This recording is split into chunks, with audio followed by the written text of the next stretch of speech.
নমস্কার বন্ধুরা, আপনারা সবাই দেখছেন সরকারি সংবাদ ইউটিউব চ্যানেল। বন্ধুরা, আপনাদের যদি জব কার্ড থেকে থাকে তাহলে কিন্তু আপনাদের জন্য একটা বিরাট বড় সুখবর রয়েছে। হ্যাঁ বন্ধুরা, যেমনটা আপনারা ভালো মতোই জানেন যে এই নতুন বছরের জানুয়ারি মাস থেকে কিন্তু মোদী সরকার আর মমতা সরকারের তরফ থেকে অনেকগুলি নিত্য নতুন প্রকল্পের টাকা সাধারণ মানুষদের ব্যাংক অ্যাকাউন্টে দেওয়া হচ্ছে। আর ইতিমধ্যে কিন্তু 6টি প্রকল্পের টাকাও আপনাদের মধ্যে অনেকেরই ব্যাংক অ্যাকাউন্টে ঢুকে গিয়েছে। সেটার ভিডিও আমাদের চ্যানেলে আমি দিয়ে রেখেছি, চাইলে আপনারা সেটা দেখতে পারেন। আর বন্ধুরা, যদি আপনাদের বাড়িতে একটি জব কার্ড থেকে থাকে তাহলে কিন্তু আপনাদেরও ব্যাংক অ্যাকাউন্টে সরাসরি ঢুকে যেতে পারে 10,800 টাকা। শুধু বন্ধুরা আপনার না, আপনাদের বাড়িতে যে কয়টি জব কার্ড থাকুক না কেন তাদের কিন্তু সবকটিতেই এই টাকাটা ঢুকে যেতে পারে। আর বন্ধুরা, শুধু জব কার্ড নয়, এর সাথে যদি আপনারা আবাস যোজনার ঘরের টাকা না পেয়ে থাকেন তাহলে কিন্তু সেটার প্রথম কিস্তির টাকাটাও আপনাদের ব্যাংক অ্যাকাউন্টে ঢুকে যেতে পারে। তো বন্ধুরা দেখুন, এই বিষয়ে এখানে হেডলাইনে বড় বড় করে বলা হয়েছে যে এইমাত্র বিরাট বড় ঘোষণা করলো মোদিজি, জব কার্ড থাকলেই পেয়ে যাবেন 10,800 টাকা এবং প্রধানমন্ত্রীর আবাস যোজনার ঘরও। কিভাবে আবেদন করবেন, কি কি ডকুমেন্টস লাগবে বা কাগজপত্র লাগবে, কারা কারা আবেদন করতে পারবেন, এই সব কিছুই আজকের এই ভিডিওটির মাধ্যমে ডিটেলসে আপনাদের জানিয়ে দেবো। তো অবশ্যই কিন্তু ভিডিওটিকে একদম শেষ পর্যন্ত দেখবেন।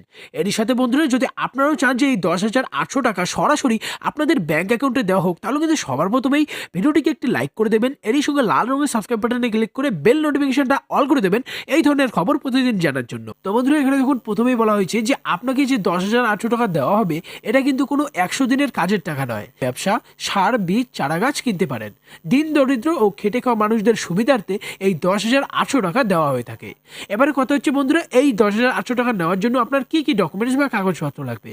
দেখুন প্রথমে যেটা বলা হয়েছে, অবশ্যই আপনার কাছে একটি জব কার্ড থাকতে হবে। এরই সাথে 2022 সালের নতুন জব কার্ডের লিস্টে আপনার নামটা থাকতে হবে। আর জব কার্ডের লিস্টে আপনার নাম না থাকলে কিন্তু আপনারা এই সুবিধাটা পাবেন না।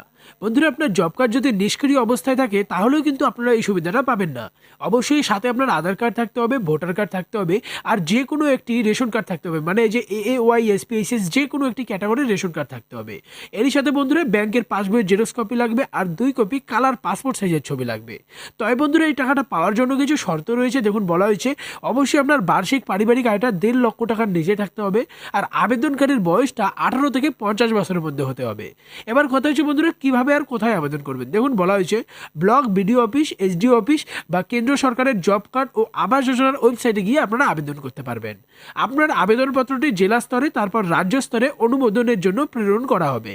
আপনার আবেদনপত্রটি অনুমোদিত হলে 10,800 টাকা সরাসরি ব্যাংক অ্যাকাউন্টে পেয়ে যাবেন।